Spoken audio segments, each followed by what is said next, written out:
Halo teman-teman, apa kabarnya? Semoga kalian sehat-sehat semua ya. Hari ini saya akan mereview rumah di perumahan The Villas Townhouse. Sebenarnya ini adalah klaster kedua dari perumahan ini.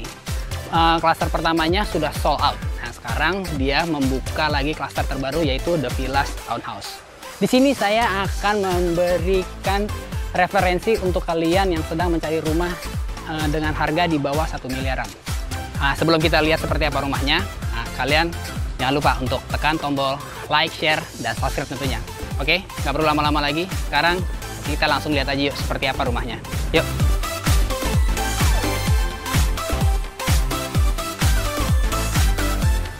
Oke, nah sekarang kita udah di depan kantor marketing sekaligus menjadi rumah contoh dari The Villas Townhouse ini. Nah, kita bahas sedikit tentang di bagian depannya. Di depan ini ada carport, ukurannya mungkin sekitar 6 meteran dikali 4 meter, bisa untuk 2 mobil dan plus 1 motor.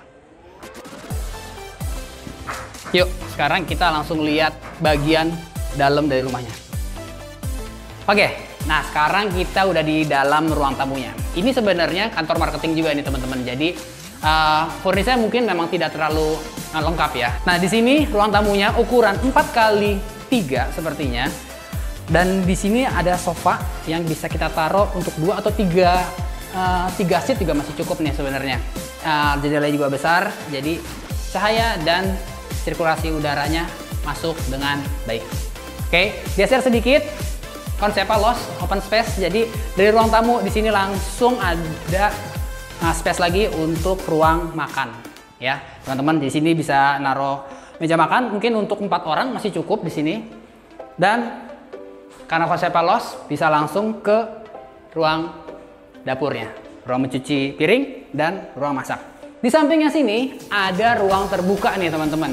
Nah, cuma untuk catatan aja ya teman-teman, karena ini rumah contoh, jadi ini hanya inspirasi kalau teman-teman tertarik membeli rumah di sini. Jadi sebenarnya skat ini tidak ada. Harusnya dia loft aja, sebenarnya terbuka aja. Emang konsepnya sebenarnya terbuka aja, cuma di sini diberi inspirasi untuk dikasih skat agar ada batas antara bagian luar dan bagian dalam. Nah, di sini ruangan ini bisa digunakan atau dimanfaatkan untuk ruang mencuci baju dan menjemur, gitu teman-teman.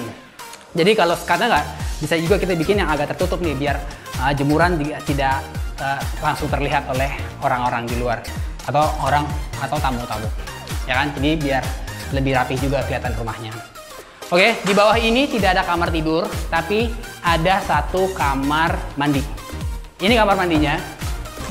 Karena ini kantor, jadi gak dipakai untuk naruh-naruh barang. Jadi ini kamar mandinya, ukurannya memanfaatkan ruangan di bawah tangga. Ukurannya cukup besar menurut saya.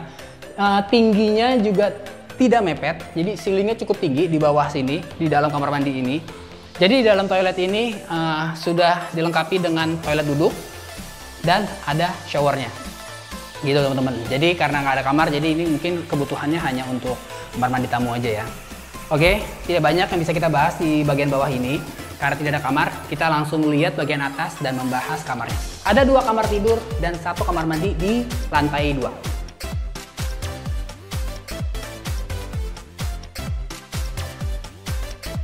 Sekarang kita sudah di lantai 2 dari rumah ini. Di sini seperti yang tadi sudah saya bilang, ada 2 kamar tidur plus 1 kamar mandi. Sekarang kita bahas langsung ke kamarnya aja dulu yuk.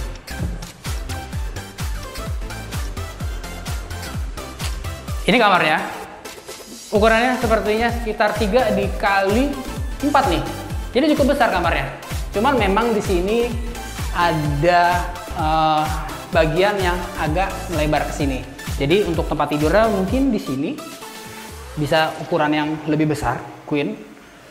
Lalu yang bagusnya di sini kamarnya itu dia memiliki 2 sisi jendela. Jadi di sini ada kaca yang besar plus jendelanya, dan di bagian sininya ada lagi jendela.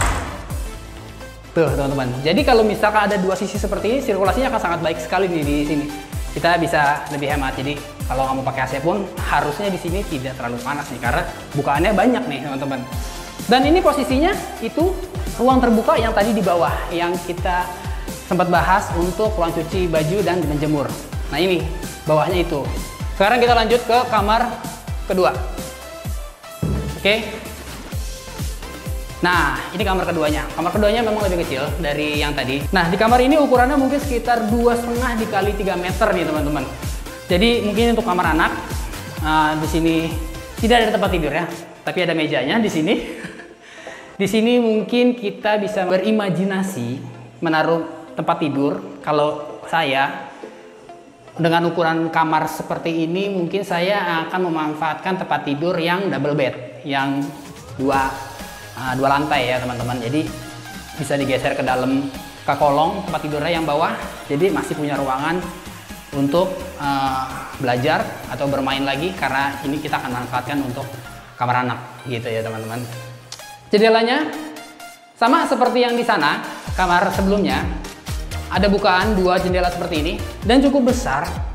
Oke, kita bisa langsung bahas ke ruangan berikutnya. Ruangan terakhir di atas yaitu kamar mandinya. Oke, sekarang kita di kamar mandinya. Ukurannya cukup besar juga, jadi lebih besar dari kamar mandi di bawah. Kalau di bawah mungkin hanya untuk tamu aja. Nah, kalau di lantai 2 ini kamar mandinya ukurannya mungkin sekitar 180 kali 2 meter sepertinya. Karena tidak persegi persis, agak memanjang sedikit ke belakang sana. Di sini sudah ada showernya, sudah ada toilet duduknya, dan karena ini kamar mandinya lebih besar dari di bawah, di sini sebenarnya masih ada ruangan lagi untuk menaruh wastafel. Gitu. Jadi sebenarnya wastafel juga penting nggak penting ya. Kadang-kadang kita kan mau berias atau ingin sikat gigi, bersyukur, ya jadi butuh juga kita wastafel. Oke, udah selesai kita ngebahas rumah contoh ini di The Villas Townhouse itu. Sekarang kita ngomongin yang kalian tunggu-tunggu mungkin, masalah harga di perumahan The Villas Townhouse ini. Kebetulan saya akan dibantu oleh marketing in-house dari The Villas Townhouse ini. Jadi mereka lebih kredibel lah dibandingin saya untuk ngomongin masalah harga ya. Jadi kita akan langsung tanya ke Ibu Casey yang akan membantu saya menjelaskan masalah harga di perumahan ini. Yuk! Nah, sekarang kita udah di lantai 1 lagi nih teman-teman. Kali ini saya ditemani oleh Bu Casey yang akan menjelaskan masalah harga dan detail tentang cara bayar di perumahan ini. Oke, halo Bu Casey. Nah, Bu Casey, ini banyak teman-teman yang penasaran nih di sini. Sebelum masuk ke harga nih Bu. Saya mau tanya dulu ya Bu, di sini untuk fasilitas-fasilitas sekitar sini tuh ada apa aja sih Bu? Kalau untuk fasilitas di perumahannya sih kita memang nggak ada ya, cuma paling kita memanfaatkan fasilitas di sekitar perumahan kita, gitu, baik dari rumah sakit, kita juga banyak kan sepanjang jalan Ciater, Pamulang, itu untuk rumah sakitnya, ya. Termasuk sekolah-sekolah juga sama, fasilitas umum seperti tempat ibadah juga. Soalnya kebanyakan bagus, tahu saya di sini tuh dekat sama Global Islamic ya. Iya betul. Di sini ada sekolah internasional juga di teman-teman. Akses tolnya di sini dekat apa? Kita tol BSD sih. Tol BSD. Betul, tol Serpong. Di sini lokasinya dekat BSD teman-teman. Jadi kalian gak usah ragu. BSD itu udah lengkap banget fasilitasnya. Jadi dari jalan, rumah sakit, sekolahannya, jadi udah sangat lengkap lah. Mau ke mall pun juga banyak di sini. Mau tinggal pilih mau mall apa juga ada di sini. Ada Air Mall, ada BSD Plaza, ya ada BSD. Pasar modernnya juga dekat sini ya. Betul. Iya gitu. Nah sekarang saya pengen nanya untuk cara bayarnya di sini ada apa aja nih pilihannya? Kita di sini ada 3 meter pembayaran ya, baik cash keras, cash bertahap ataupun KPR. Oh gitu. Iya. Kalau cash bertahap bisa berapa kali? Kita untuk cash bertahapnya start di 6 kali ya. Selebihnya lebih pengajuan aja. Oh, KPR ya berarti? Pengajuan ke developer kalau untuk mau cash bertahap. Oh, jadi bisa pengajuan ya kalau lebih dari 6 kali ya? Oh, gitu. Tinggal pengajuan saja. Oke sih, kalau untuk harganya berapa nih di sini? Kalau untuk harga kita start di 809 juta. Masih 800-an ya? Masih 800-an. Masih 800 juta loh teman-teman. Kalau tipenya ada apa sih Bu? Ya, ini kan ini tipe apa nih? Kalau untuk ini kita sih ada 2 tipe ya. Kita ada tipe Castilla dan ini yang kita ambil itu tipe Alana. Oh ini Alana. Iya, oh ya kita bahas tipe Alana. Oke, 2 kamar tidur ya. Iya. Ya. Itu. Jadi kalau harganya startnya dari 809 juta untuk cash keras. Iya, betul. Untuk harga cash keras. Nah, jadi kalau teman-teman ingin lebih detail lagi masalah harga dan pertanyaan-pertanyaan yang lain, nah teman-teman juga bisa hubungi nomor yang nanti kita lampirkan di deskripsi ya. Ini itu udah gak banyak di setahu saya. Iya. Nah, tuh jangan lama-lama nih teman-teman, kalau emang tertarik langsung hubungi nomor yang ada di deskripsi ya. Oke, Bu Kesi terima kasih banyak atas bantuannya, atas penjelasannya. Semoga bisa membantu teman-teman yang sedang mencari rumah juga di daerah Serpong ini. Oke, Bu Kesi, saya pamit. Terima kasih banyak. Sama-sama. Oke, sampai jumpa lagi teman-teman. Bye.